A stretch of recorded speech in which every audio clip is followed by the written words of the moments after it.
really excited. Today we're reviewing the Xbox Series X. We're going to get into it right after this, but don't forget to like and subscribe.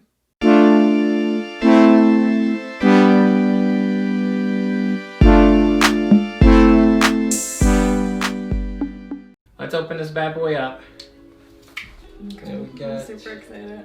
Yeah. Because I heard that we've seen a couple of unboxings already, and it's a very Apple-esque presentation that they did here, so I'm interested to see that. So we're finally able to get one by watching Wario64. It popped up that it was at Costco. We had a friend with a Costco account. They ordered it for us and shipped it to the house. So it's still possible to get them, but it's hard.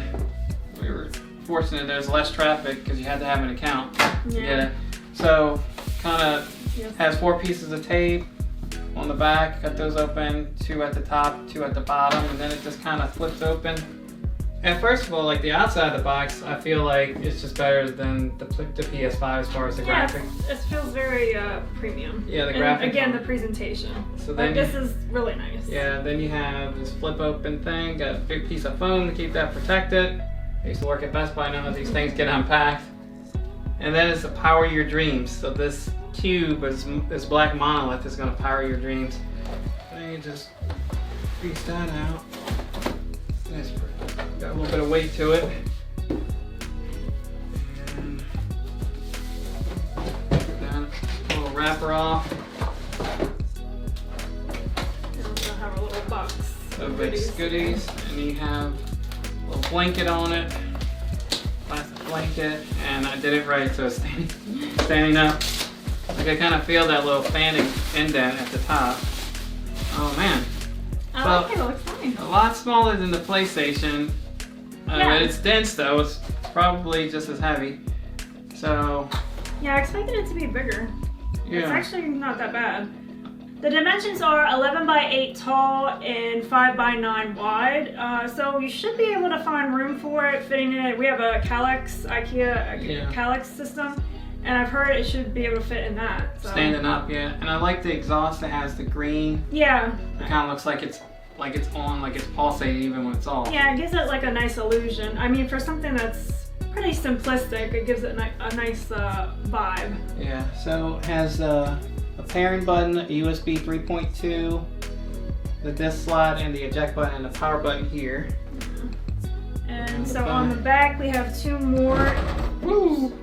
We have 2 more USB ports, an Ethernet port, the expansion slot, so you can have that expandable storage there. Yeah, the Seagate 1 terabyte. Yeah, I think it's $219. Yeah, another 220 bucks, another 220. It's kind of pricey, but bigger. Up to $700 if you get that in this. And then you have your HDMI out and your power. Yeah.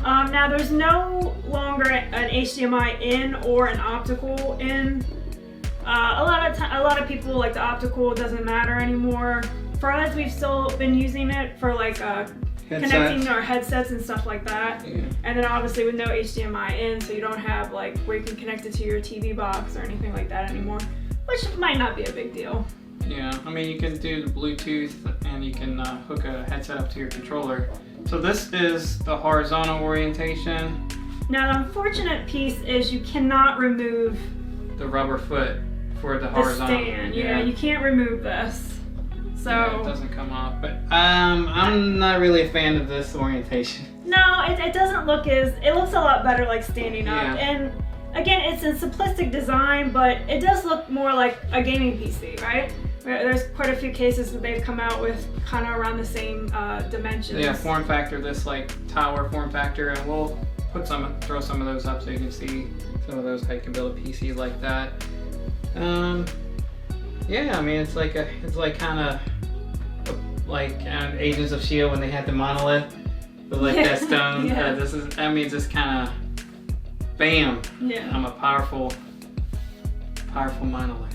It's not as futuristic as the PlayStation 5, right. But yeah, I don't hate it. It's still kind of striking. It's nice that you'll be able to find it easier to place it somewhere, whereas the PlayStation was definitely not fitting in our IKEA system. Let's see what we have in the accessories box. Yeah, okay, so we want to move that over. So I assume we should have our controller in here. Yeah. Okay. So first off, we have the HDMI 2.1. So that you definitely want to use that if you want the 4K 120 hertz gaming experience. Yeah. And then you have your power cord. Gone are the days, what was it, the Xbox 360. 360 that had that huge power block, and we still struggle to like keep that thing tucked away. It's huge. So that's definitely nice. And then obviously you have your famous printed materials that nobody reads. All the kinds of regulations and safety guides. And then you have your controller here. So let's get this open. Now the controller, so they have not changed much with the controller. There are some more subtle changes that actually do make a pretty decent difference. For example, it has texture grip. Yeah, a nicer like texture grip here that goes all the way up the handles. Got intense gaming session, hands getting sweaty. Got some grips on there. And it also has the grips on the triggers and the joysticks as well. So that's nice. Yeah, it's got the share button now. Instead of having to use Connect, you can just hit that button and get, your last 30 seconds of gameplay. You can record that and share that out later. Yeah, so I think if you hit it once, and we'll talk about this more later, you'll hit it once, then you can take a screenshot, and if you hold it, it'll take the video, the video clip, and I think the default is like 15 seconds, but you can change that. To 30. Yeah, and then like the spherical D-pad is like different, so it just was just like a plus on the Xbox Series, not Xbox Series, Xbox One X. So many series and X's and stuff. So the Xbox One X, this was like just a straight plus, and that's like. I'm just trying to do a Hadouken or something. I mean, it feels fine. I'll have to see how it is in game. Feels like it might be a tad bit smaller, but I don't know. USB Type-C, all of the things. Yeah, so just like PlayStation 5, nice. that DualSense controller, they finally have switched over now to USB Type-C, which is nice. It'll charge faster, and again, it's just more of a universal port. 3.5mm jacks, you can hook up a headphone wired. So that's nice. Alright, so we compare that to the last gen Xbox controller, the Xbox One controller. You can see it doesn't have the share button, and it has the plus for the D-pad, and it has the micro USB for the charging, and so that's a big difference there. This is like the older one, non-Bluetooth, but one thing I do like is with the new one, you have the blacked out Xbox. Yeah, that's nice. Power button, which I kind of like. This gives it like a cleaner look. You still have the textures around the joysticks, but you do not have textures on the triggers with the older controller. So that's definitely nice. Yes, and this is my my Elite controller Gen 1. You can see the spherical directional pad, and the new one kind of mimics that. That's a nice feature. And again, you have the texture grips on the Elite, and now you have texture grips. Not to the extent of this one, but still you have texture grips on that, so that's pretty nice. Yeah, this one didn't. Our Xbox Series X does have the grips as well, but it's still not as grippy as it's not as coarse. It's not as coarse, so you don't have as much traction on there. This one definitely has more traction. Okay, so we got the Xbox Series X hooked up. It's connected to our LG C9, which supports HDMI 2.1. So we're going to be able to get that full 4K 120 frames per second experience. We got our controller, so we're ready to go. But before we start gaming, let's talk about some specs and features. We'll throw up the specs here in case anybody's interested, but the big seller here is that the Xbox Series X shoots for native 4K 60 frames per second. Some games can even support up to 120 frames per second, whereas the Xbox One X only supported 4K 60 with a handful of games.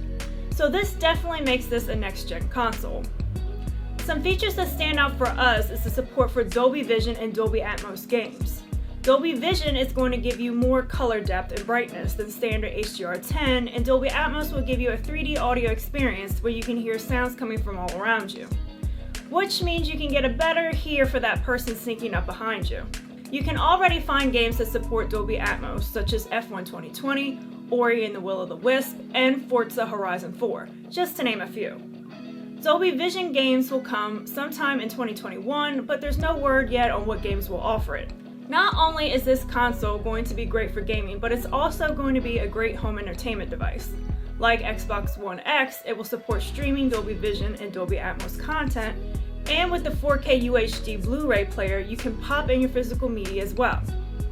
Currently, the console does not support Blu-ray discs with Dolby Vision, but hopefully that will come as a firmware update in the future. The Xbox Series X will have all your streaming apps as well, like Netflix, Hulu, Disney+, and now Apple TV. Another standout feature of the Xbox Series X is Quick Resume.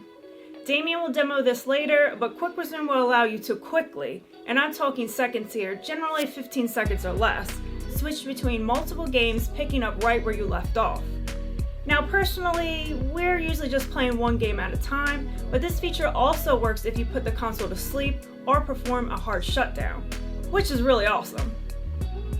With the super fast SSD, games already launch really fast, but if I can shave off even more time, I'm all for it. Now there have been some reported issues with Quick Resume in games that connect to a game server. Also, if you're in a match, you'll be dropped, and when you resume, you'll be back at the menu. So that's something to keep in mind. Another thing to keep in mind is that you can only quick resume between 3 Xbox Series X, Series S titles. However, games from previous consoles use less memory, so you'll be able to do more than 3 in that instance. Microsoft is also introducing a feature called Smart Delivery. Smart Delivery is going to ensure you're always playing the best version of the game no matter what console you're playing on. So, let's say you don't want to get an Xbox Series X or S right away, or you can't find it online or in stores, which seems to be an ongoing problem this year. But you have an Xbox One X and a new game comes out, and you want to play it, so you go ahead and buy it. With Smart Delivery, you only have to buy one version of the game. If or when you decide to upgrade to an Xbox Series console, Microsoft will automatically provide you with the Xbox Series version of the game at no additional cost. So that's really nice. And let's not forget about backwards compatibility. It's one of the main reasons why we bought our Series X. You'll be able to play games all the way back to the original Xbox. Many of these games will load faster, look better, and play better too. There are currently about 40 Xbox games supported, 568 Xbox 360 games, and pretty much every Xbox One game, minus those that require the Kinect, which is no longer supported with the Series X and S. Backwards compatibility isn't just limited to digital games either. You can also pop your physical supported game discs from previous consoles as well.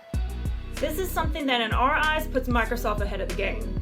The PlayStation 5 does support most PS4 games digitally and physically, and you can play some PS2 and PS3 games via Sony's PlayStation Now service, but that comes at a cost of membership. You also can't pop in your physical disc from PS3 or PS1 or PS2 for that matter. So Sony didn't put as much focus on backwards compatibility as Microsoft has done here, and for us, that was a little disappointing. Not only does the Xbox Series X support backwards compatibility with games, but it also supports backwards compatibility for accessories too. We're talking headphones, steering wheels, controllers, pretty much with no issues. But enough of that, I'm going to pass this off to Damien so he can show you some gameplay. The initial setup was simple using the Xbox app. While the system was installing a firmware update, we were choosing our settings and preferences for the new system on the Xbox app and choosing the games that we wanted to install from our previous Xbox systems. The Xbox Series X dashboard is a familiar layout to what we already know from Xbox One's tile aesthetic. A new addition to the dashboard are dynamic backgrounds. They are more visually appealing than the static backgrounds that came before. These backgrounds move, so that looks really nice. It's like a really cool, fresh coat of paint on a slightly tweaked UI.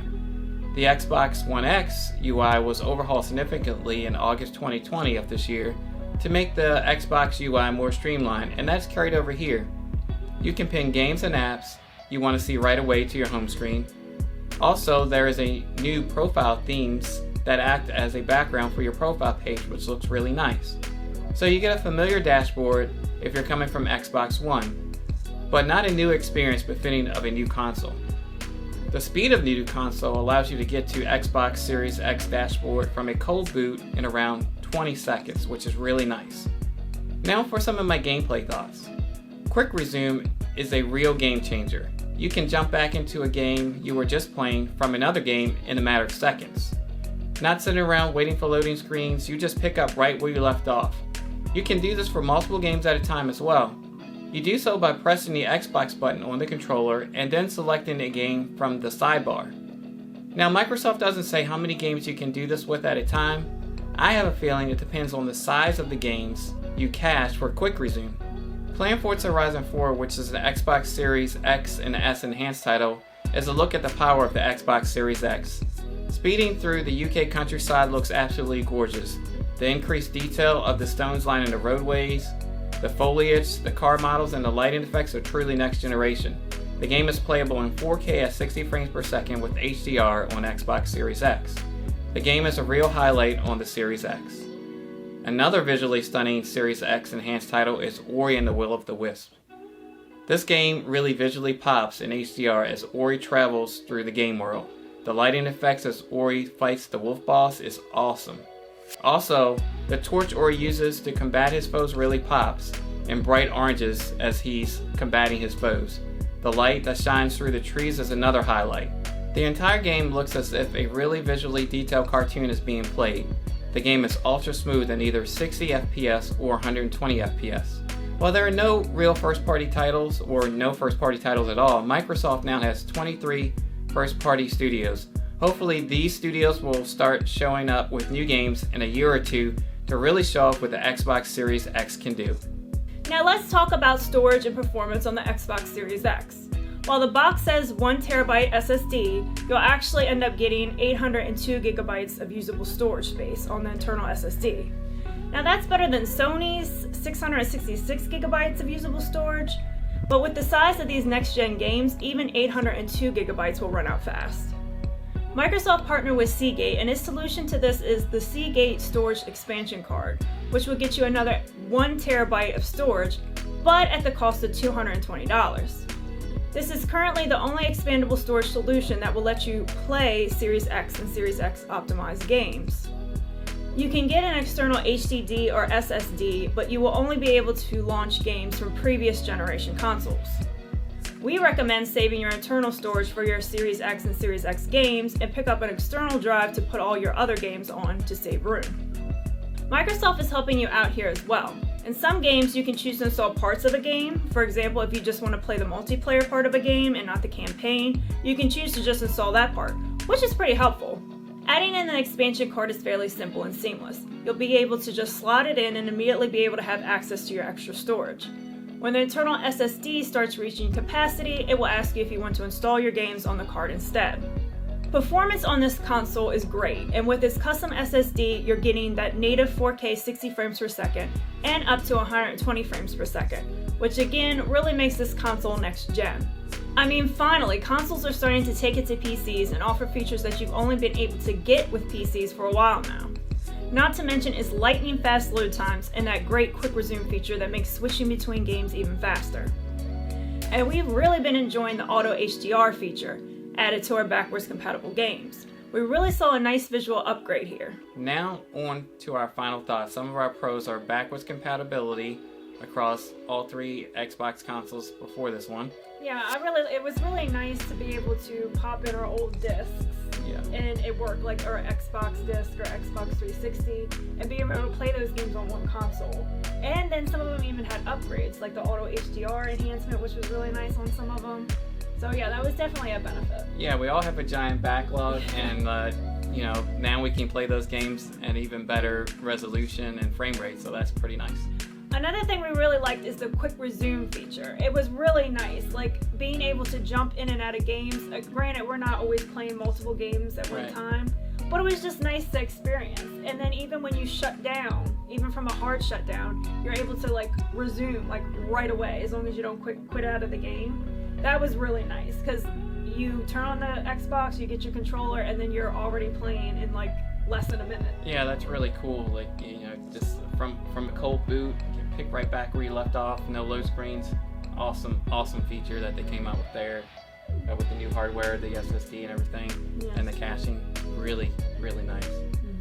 Another really cool thing we like with the load times, like the games, you know, there's not really like a lot of loading screens. The games like load up pretty quickly as compared to the last gen.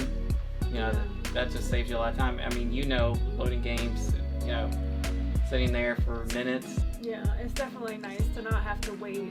So many times I've waited for like, you know, the game to get going so I can actually play, and you start like looking down on your phone and doing all of these things. Now you don't have to do that anymore. Right, it's like almost the game is waiting for you. Yeah, so that's pretty cool. Surprisingly, another thing we liked is Game Pass. Now, we're usually playing physical media, and we enjoy physical media. Generally, we don't get into the digital gaming area, but with no next-gen titles, Game Pass was really nice. Like, I enjoyed it, being able to go in and play games, that was nice. Just revisiting some Xbox games we haven't played from the original Xbox and 360 titles. It gives you a lot of stuff to play while we're waiting for those first-party titles to come out. Halo Infinite's been delayed until the fall of 2021, so it just really gives you stuff to play while you're waiting on that content to come out. And then finally, we really like that it has Dolby Vision, Dolby Atmos support for games. Now, technically, the Xbox One X did support Dolby Vision, but it didn't really go anywhere. They didn't come out with any games. So I think finally we're going to get some Dolby Vision games, which is really going to be nice. So I'm definitely looking forward to that. Yeah, Dolby Vision is the best HDR format, so it'll be really nice to see that, how developers take advantage of that on screen, and Dolby Atmos is just going to make that much more immersive experience when you're playing a game. So that's going to be a really key feature, and I like that that's included here. Yeah, and when we got Atmos set up and ready to go, like playing Ori and the Will of the Wisp was really nice. Like, it sounded amazing, and it just gave you that next level vibe. So I'm also interested to see again like the Dolby Vision games when they come out. Just watching content, you know, movies and stuff, Dolby Vision, we really see a difference over HDR10. So it'll be exciting to see. Definitely. We'll just give it a nice level of polish in those games. Okay, now on to things we didn't like, our cons. The lack of any first-party titles for the Xbox Series X is a huge con. You got this nice, powerful, the most powerful next-gen console, but no first-party titles. Yeah, it's really disappointing. I mean, launch games never have really been huge. Right. But to have absolutely none, it doesn't really show a lot of support for the console. Yeah, it would have been nice to see that Halo game ready and the Forza Motorsport, the next iteration in that series, if they had those games ready to go. I mean, those are big games and definitely would have, given people something to play and hopefully have taken advantage of the next gen hardware. But we don't have that, so that's a really big con for me, or for us. Yeah.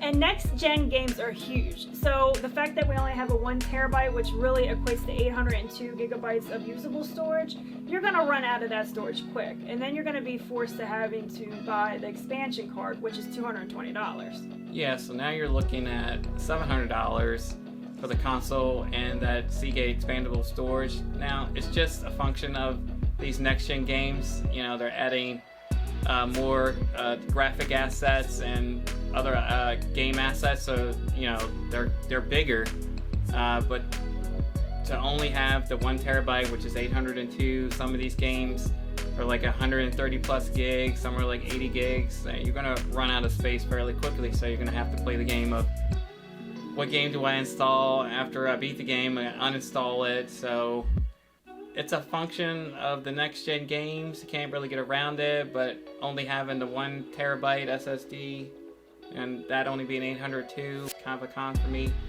Now, if they had a bigger SSD in there, would have driven the price up, so you're kind of in the catch-22. But just something that all these next gen consoles, the thing you got to deal with is you got to pay for storage, and that drives the price up. So it's kind of a con for me, but it's the nature of the beast. Another con is the loss of the optical audio input. Now, we're home theater enthusiasts, and having that optical audio would be nice to go out, to have that go out to our home theater system. But also for us, we like to connect all of our headphones to an optical switcher. So not having that, and we can't really use the optical switcher to have one headphone for multiple systems. currently have. Right. So that won't be an option for that. So we'll have to get another headset for that. Yeah, and another thing that we also don't like is that there's no support for 4K Blu-ray Dolby Vision playback, which, you know, it's nice that you can do it streaming, but obviously we like the physical media. Yeah. So the fact that it doesn't have that, although it does seem like it would be an easy enough thing to provide a firmware update going, you know, in the future to maybe provide that support. So we're looking forward to that. Hopefully that happens. So yeah, if Microsoft wants to pay the royalty for Dolby Vision, but I mean, if some of the games are going to support Dolby Vision, I would think that the 4K Blu-ray player playback would support that if they could update that in the app. And another issue with the 4K Blu-ray player was it was having raised black levels. Yes. That has been since fixed in an update. But yeah, just the no Dolby Vision for that, so hopefully that could change. And overall, the 4K Blu-ray playback in the app is, you know, more fully featured going forward. So now it's time for our score. So Michelle, what did you give it as a score? So I gave it, let me get my scorecard there. Okay. Now, be interested to see if we both had the same score. Yeah. Now, if you watched our PlayStation 5 review, I gave that a 9. Okay. Right. So for this, I'm giving it an 8. Okay. An 8 because there are no next-gen games. Right. I could not even give it a 9 for that. Right. And then also, the UI is not updated. The controller, it has some nice upgrades that are more subtle that do make a difference. But for a next-gen console, like you want to see a little bit more, like a fresher UI, things like that. Yeah. So that's why I gave it an 8. Well, what about you? What did you give it? Sticking with the theme of my PlayStation 5, okay. I also gave it an 8. I would have given it a 9 if there were, like you said, next-gen games. Next-gen first-party titles exclusives for the Xbox Series X, but there aren't, which is really a huge disappointment for me because what you have here is the most powerful next-gen system with no game. So it would have been really nice to see like a Miles Morales level game that you can only play here on this system. Yeah, and on paper it's more powerful too. Right. So, you know. And like the quick resume feature is awesome. You know, if you had those first party games, you're zipping in between like some of those games, that would be nice. I really like the backwards compatibility, and unlike the PlayStation 5, which only does PS4, you know, you can go all the way back to the original Xbox on this, and where on the PlayStation 5 you have PS4, and then we have one of the older PS3s where you can play PlayStation 1, 2, and 3, so we need 2 systems to play all the games, but here you only need the one. But no first party titles is a killer on the most powerful system. And then, you know, the storage limitation, you know, we're going to end up paying an arm and a leg. So 1 terabyte Seagate expandable drive is $220, so I can imagine a 2 terabyte expandable being double the price. So you're looking at $440 possibly. Pretty much the price of the console. So you're at $940 possibly. I don't know if maybe like Volume and competition can get the price down on those. You know, prices are coming down on SATA SSD, so maybe eventually they'll come down on the super fast storage as well. But that's you know, how I'm feeling about it. I give it an 8. I mean, it's a really awesome experience playing it. Like you said, the new controller is subtle, but I do like the texture grips on the triggers in the back. It, you know, gives you a more secure feeling, but it's nothing earth-shattering like the DualSense and that haptic feedback. They do have spatial audio, which is going to compete with the PS5's 3D audio, but you have to pay. You get Windows Sonic, which is their version of, you know, an object-based 3D audio, but you have to pay $14.99 for the Dolby Atmos, and then the DTSX. I didn't look at the price on that, but you also have to pay for that license, so you can have those 3D sounds on the Xbox Series X. So you just get it baked in with the PlayStation 5, but here you have to pay. But, you know, PlayStation is their own proprietary 3D, and everybody, you know, Dolby Atmos is pretty good.